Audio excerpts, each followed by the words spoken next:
Hi everyone, I'm going to be going over the information about IF this year, which is now changing to a new name. So in the past, you will remember it as Instructional Focus.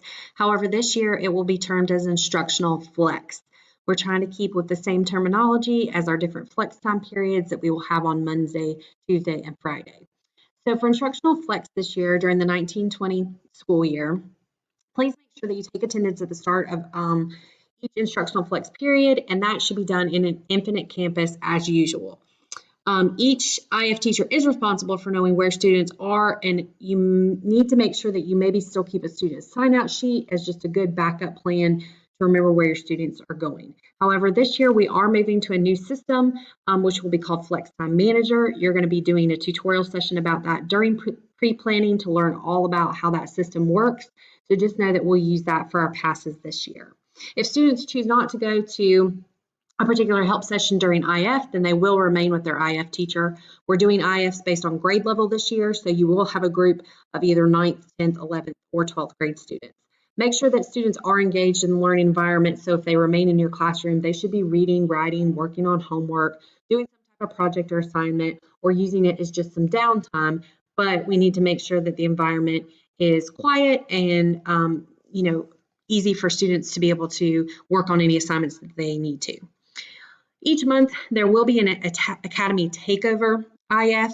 There will be no movement during that particular time period. Lessons for your grade level will be emailed to you in a calendar invite, and so we will send those out each month from the different academies. We will still have our two passing times this year at 10:15 and 11.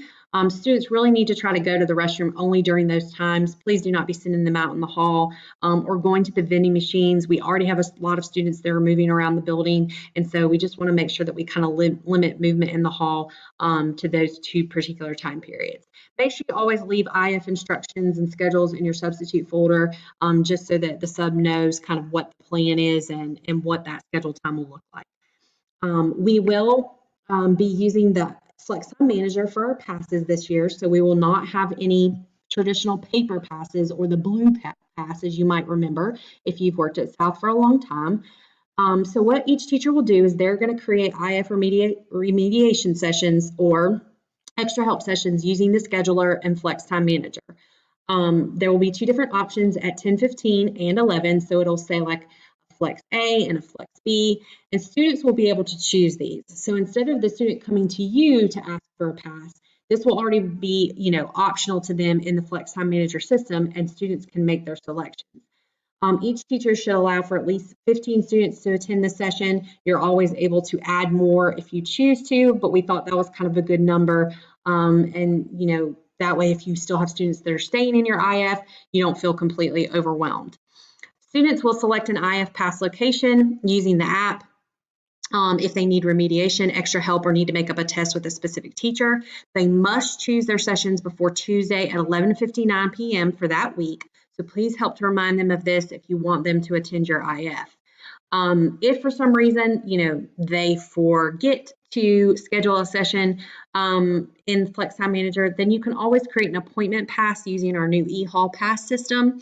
Please, please, please only do this for rare situations when you need to see that student immediately. But, as far as just creating a normal pass or scheduling sessions, that all needs to be done in Flex Time Manager. It's important that students remain in the classroom and only move when they have an approved pass.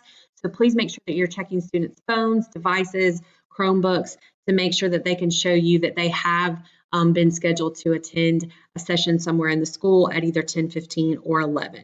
If a student shows up to you for those help sessions, they need to remain for the entire period. So if a student transitions to you at 10:15, and let's say they don't have another pass or place to go at 11, they should just stay with you during that entire time period. They don't need to go back to their original IF teacher.